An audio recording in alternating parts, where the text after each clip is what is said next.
and welcome to the Lizzie Show. Today, I'm going to talk to you about how I ended up leaving the best place you ever want to live, you ever want to grow up in, Brooklyn, New York. I loved it. It was my favorite place. I have nothing but amazing memories. Well, there were a few bad memories, but it's part of growing up and getting tough. Yeah, I was jumped. Yeah, I was bullied, but it builds character. So even the bad memories are good memories. You know what I'm saying? So anyway, the best life that I had in Brooklyn. And people, when they meet me, they always say to me, well, how did you end up here? How did you end up here? What are you doing here? So now I say to them, do you want the long story, the short story? Do you want details? Do I cut to the chase? Well, I'm going to tell you the long, detailed story because I only have so much time when I'm talking to strangers, you know what I'm saying? But now I think on my lunch break I could tell you how we left Brooklyn and how I ended up living. And here's the topic of the video. I'm going to tell you the truth in a trailer. Not just any old trailer. A trailer in South Florida. A trailer that's a double wide. Was I embarrassed that I lived in a trailer in my early 20s? Yes. Did I feel judged? Yes. Did I enjoy living in this trailer? No. But when I look back on it now in my present life, I have nothing but fond memories. Not so bad. But yes, I would never go back to living there because my goal was to be done with school and live in a real place. I'm not saying a trailer is not a real place, but don't be offended. It didn't feel like a real place to me. I'm this tall, giant girl, 6 feet tall, walking in a trailer. It didn't work with me. Didn't work. Now, it was me and my mother and a German Shepherd and my cat. So let me tell you how this all, I got to speed things up because I don't have so much time to talk. So how it happened was we lived in Brooklyn and my mother had a boyfriend at the time. And he convinced her that with her money she came into, just $20,000 at the time when my grandmother passed away, to move to Staten Island, New York, right? Because that's what everyone did. Everybody moved to either Staten Island, Long Island, Jersey, or straight to Florida. But we're not there yet, people. Not there yet. So now, most Brooklynites end up going from Brooklyn to Staten Island. So now I'm in Staten Island. I'm in junior high school to high school. I start making some new friends. We start taking the bus over the Verrazano Bridge every weekend because we're true Brooklynites and we're telling everyone we're from Brooklyn. We're better than you. Why are we here on Staten Island? It's a giant dump. Okay. So now everybody from Brooklyn thinks they're better than the people in Staten Island. Meanwhile, it's just like one bridge away. I mean, it's just a body of water separating us, but it's a big difference in lifestyle when you go from Staten Island to Brooklyn. Now, you're completely dependent on, say it with me, a car. And just to give you a little bit of personal information, I think that was the downfall for my mother because Brooklyn was a place where you can walk everywhere and you had a community. And Staten Island, it's suburbia, you become isolated. Even though I have a lot of fond memories of Staten Island too. I mean, you could still get around by public transportation. I took the bus and I took the train everywhere I needed to go. So it wasn't the worst of suburbia. But anyway, getting back to moving from Brooklyn to my mother came into $20,000 and her boyfriend at the time convinced her to move to Staten Island and get a house on Staten Island. She got a house on Staten Island. It was made of paper and more paper. And we had a lot of problems with that house. So this paper mache house, and they made a bunch of these paper mache townhouses on Staten Island. We constantly had problems. The roof was leaking. We had constant problems with the walls. I remember one time we came home and the ceiling was on the floor because of a leak from the bathroom. I mean, they throw up these homes like garbage. So that was the Staten Island home. And let me speed it up. So now we live in Staten Island, and I have my Staten Island friends, and I'm in high school, and I can't wait to graduate high school because everyone wants to be done with high school. And at this point, my mother starts struggling with going over the Verrazano Bridge, traveling to Brooklyn. And she starts, like in 2003, to say, you know what, I can't do it anymore. And whatever money I was contributing wasn't enough. So she decided to sell the house, and her and I and the cats, actually, we had a few, moved to Florida. Why did we move to Florida? She had a cousin in Florida that she was close to growing up. She took her trip to Florida like many people do. And then they think, this is the place I want to live. Then we lived in Florida. And for the first week, I remember we were staying at this like hotel. But I was young and I was having fun. You know, South Florida, A1A. Didn't have a care in the world. My mother promised me that when she sold the house, she'd give me the money that I wanted to go to school for, to be a DJ, like a disc jockey, like the people you hear over the radio. So I went to school. No, I didn't go to school. I'm sorry. I'm saying the wrong thing. I chose not. Excuse me. I chose not to go to school to be a radio disc jockey because when I went for the interview or whatever, I don't know, they said I was too goofy, like I wasn't really my thing. And then they said it wasn't guaranteed that you would have a job. And at this point in life, if you're at that stage in your life, you're like, wait a minute, I need a guaranteed job because at some point I can't fall back on my mother forever. I have to have, you know, a good income to support myself, right? And eventually support my mother, which is where we're going with this. So my mother, we moved to Florida. We stayed in this hotel. And then eventually her cousin drove us around and we ended up getting an apartment. An apartment that eventually they sold and became homes, even though they're apartments. And it was like $1,000 a month for this apartment. So my mother at the time was just a substitute teacher and couldn't keep up with it. In the meantime, I got financial aid. Lucky me, my mother was just broke enough and unemployed enough to go to school for what I do now, ultrasound. Okay. So now I'm excited because I could be a real person and go to school and get a degree, and I had something to look forward to, right? A job that will be able to support me and help my mother out in the future. So now we're getting to a point where the $1,000 a month is really starting to eat into my mother's account because, you know, she was only substituting and she was kind of living off of the money that she had in a bank that she made off of the house that she sold in Staten Island. Which, by the way, it was like $140 when she bought it and like maybe twice that when she sold it. Now the house that's made of paper is probably worth $500,000. You know, the paper house that falls apart. With a brief wind in the day. So anyway, so now I get financial aid and I go to school and I start in September. And now my mother goes, well, we need to find a place. I need to find a place to invest in.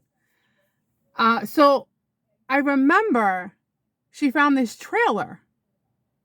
And it was in a trailer park. And honestly, it wasn't like that bad. I mean, there was trees and it wasn't like a typical trailer park. But I will tell you that my memory of it was very like, I think I was like tearing up, like crying. I felt very like, ooh, I'm going to live in this trailer. You know, like very, all right. So that was it. And my mother paid $16,000 for this trailer. So obviously this wasn't a new trailer. It was a used trailer that a family had lived in. And it came with a lot of problems. So there was water damage in this trailer. And the thing that I hated most about this trailer is that there was no protection from, I don't even like to say the word, the roaches. It was a big problem. My mother got so comfortable with the roaches, she started naming them. She's like, oh, that's Freddie. Freddie likes to come out at night. I'm like, oh, Freddie and all his little friends, because anytime I had to get up in the middle of the night to go pee, they were having a party around my feet. So what I did was, just to protect myself, I put this big pink like net thing over the bed so I felt like protected.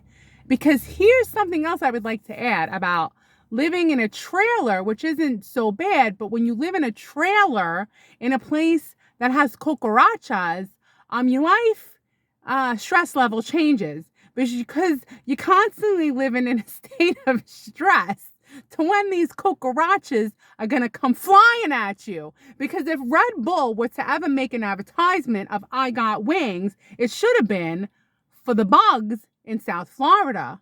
You know, drink Red Bull, I have wings. And it should show the cockroach going from New York to Florida with wings. Because they do, people. They have wings, which is why I didn't add this. I had the pink net around my bed to protect me.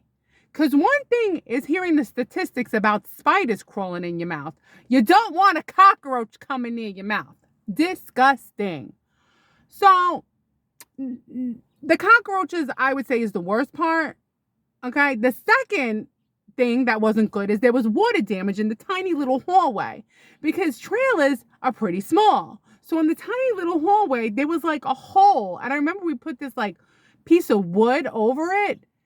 And it was I felt so like trashy. You know what I mean? Not that I'm trash or anyone's trash. I mean, you're doing the best you can. My mom was doing the best you can. Also, let me add to the fact that at this point, my mom really couldn't work anymore because she had to go on dialysis because she has polycystic kidneys, which is an inherited disease.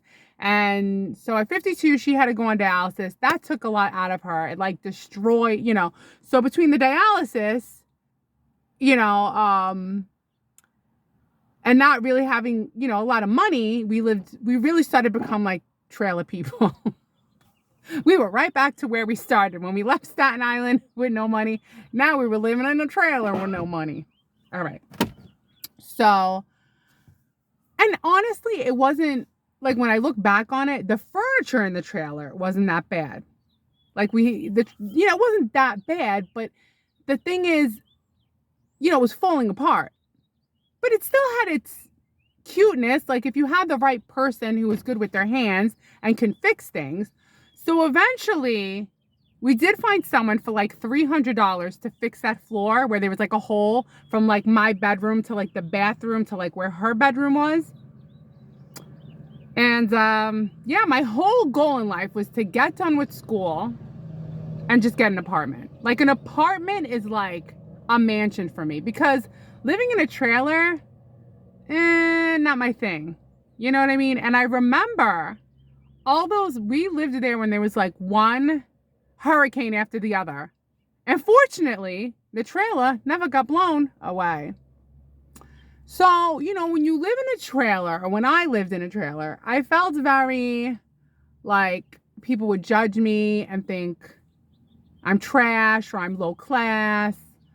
And you shouldn't feel that way if you live in a trailer. But I will say that even now, trailers, I see them, they're very expensive. I mean, maybe that's outside of Florida.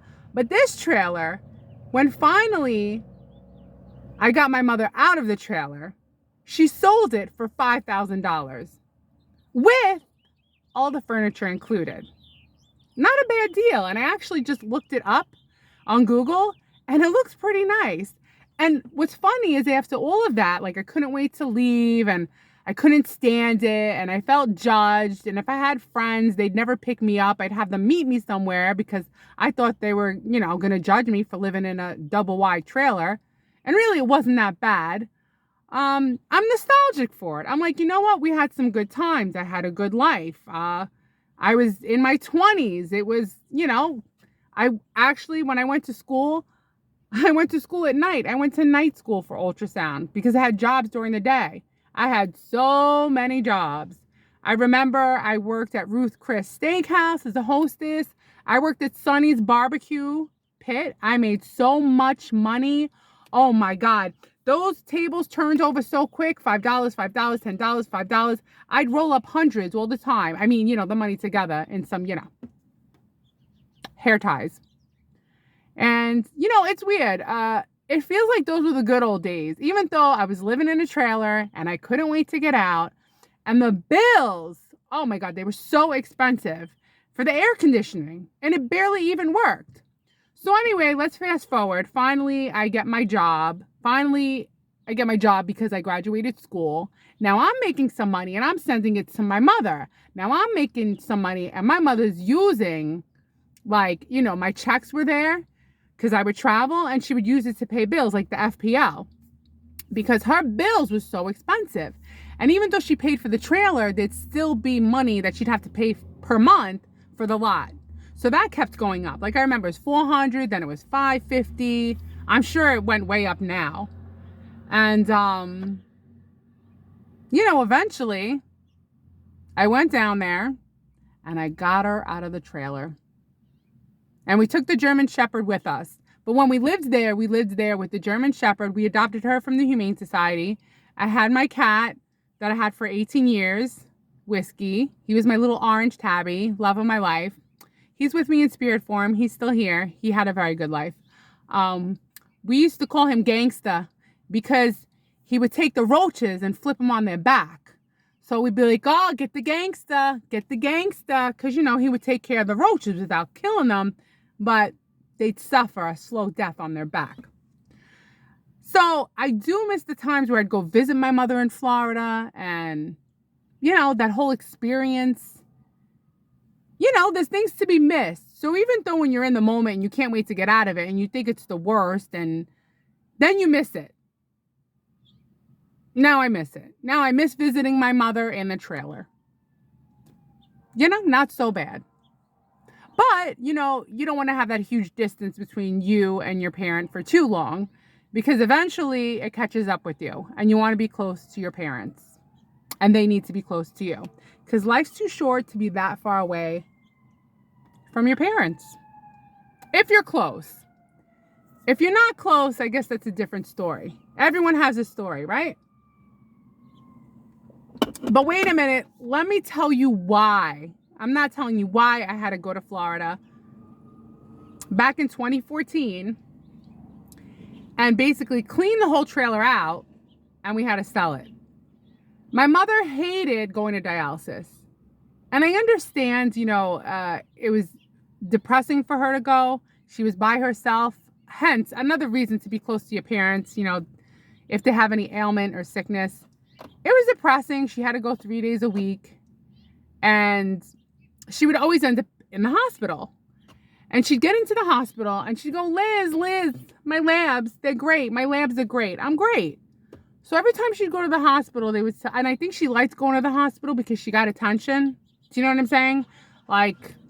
It was nice. People paid attention to her. And then she'd end up going back to dialysis. It was the same thing where she would stop going. And it was hard for me to keep track of her, over the phone. So I remember she calls me up and she's like, Liz, I'm not doing good. You got to come here. And she really didn't sound good. And that was it. I packed my car. I drove down there. I remember it was 11 o'clock at night. By the time I got there, I drove 2 days. One night I stayed in Tennessee. And, I remember I went to Walmart, got her all the things she needed. And I think I was there for maybe a month and a half before we sold the trailer and I moved her back to where I live. And then I could keep track of her. And then I could take her to dialysis, and make sure she would go. But as soon as she was around me, she was motivated to go. It's sad. That's why we have to be close to our parents, and we need community, we need help, we need support. And that's sometimes, I'll be honest with you, I feel bad. I feel like, I should have just moved to, the thing is I hate the heat, but then I get nostalgic and I'm like, I should have just moved by her and lived in Florida. But I don't like the hot weather, but there's a lot of good things about Florida. There's so much to do. I never lacked and things to do, even when I had no money. No money, always had fun, was always doing something. There were places to go where you didn't need money, you could just walk around. I mean, you know, $10 or $20 was enough to enjoy yourself. So it was a lot of fun. I would go play pool. I go to the beach. I would go to the comedy clubs. You go to A1A. You go to Hard Rock Hotel and Casino. You could people watch. You had the nightclubs. There was like so much to do. So when you're a young person in your 20s, you're just like having a blast. You're having so much fun. I even had to repeat a few classes, but like I had no stress. I was never really stressed. My mother never put stress on me. If I had a job and I didn't like it, my mother said, quit. I mean, that's the kind of relationship we had. But I was always able to get another job. I had so many jobs. I worked at Romano's Macaroni and Grill. That was a good job. Made a lot of money there. Waitressing, you know, back in the day, I don't know. I mean, people still go out. I went to Longhorn Steakhouse. It was packed. People still go out to eat. Don't believe what they tell you, that everybody's broken. No one goes out anymore. People still go out. People still have money. Not everybody's broke and struggling. Believe me.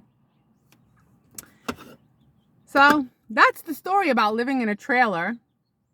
I'm trying to think of what else. Living in a trailer. I don't know. I wouldn't recommend it. You know?